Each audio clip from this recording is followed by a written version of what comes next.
Kakšen tempo je pravi? Kako hitro naj tečem? Hitrost teka je tesno povezana z naporom, ki ga čutimo pri teku. Pa vendar se v tem skriva kar nekaj zanimivosti o delovanju našega telesa. Naprimer, ta zanimivost, da nas počasen tek bolj utruja od nekoliko hitrejšega. Ali pa to, da lahko pri določenem tempu tečemo zelo dolgo časa, a če le za nekaj sekund na kilometer pospešimo, moramo kmalu znatno upočasniti. Pri teku naše radovedne in previdne možgane vedno zanima, kako daleč smo se odločili, da bomo tekli. Glede na razdaljo, pri tem naši možgani skoraj samodejno, brez našega zavestnega razmišljanja določijo ustrezno, varno, vzdržno hitrost teka.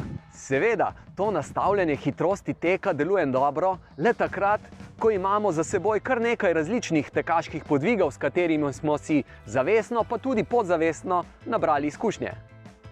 Otroci imajo najmanj izkušenj s tem uravnavanjem tempa, zato ni čudno, da se jih na primer pri teku na 600 metrov večina prenagli in tečejo veliko hitreje, kot so zares zmožni. Za nabiranje teh izkušenj je dobro vaditi na različne razdalje in v različnih hitrostih teka. S tem se utrjujemo v optimalnejšem izbiranju hitrosti teka, glede na razdaljo, ki je pred nami. Kako to naredimo? Če želimo na primer vedeti, v kakšni hitrosti lahko tečemo od 3 do 5 km, naredimo 3 do 5 ponovitev enokilometrskega teka z vmesnim enominutnim počitkom v obliki kaskanja. To pomeni zelo počasnega teka. Pri tem gremo prvo ponovitev počasneje in vsako naslednjo za odtenek hitreje. A se trudimo, da je pri tem tempo enokilometrskega teka enakomeren. Tako bomo spoznali hitrost, v kateri lahko v enakomernem tempu pretečemo od 3 do 5 km.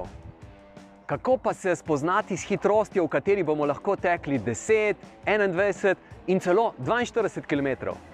Ta hitrost mora biti pod anaerobnim pragom, kajti če tečemo malo nad tem pragom, smo obsojeni na predčasno upočasnitev.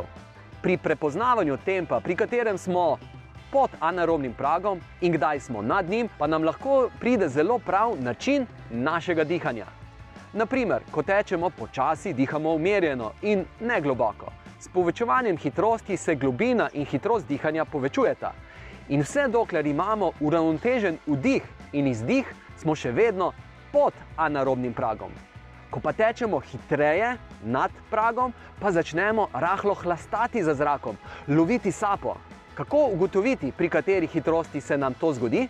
Izberemo raven teren in se lotimo 5 do 8 km teka. Prvi kilometer naj bo počasen in vsak naslednji za kakšnih 15 sekund na kilometer hitrejši. Pri tem bodimo pozorni na naš slog dihanja.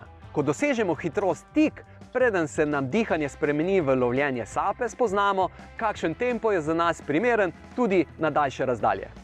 Oba testa nista koristna le za prepoznavanje primerne hitrosti, ampak sta v resnici tudi odlična treninga za izboljšanje naših tekaških zmožnosti. To pa zato, ker se z različnimi hitrostmi večstransko utrjujemo. Raznolikost v hitrosti teka nas dela bolj izkušene, boljše tekače.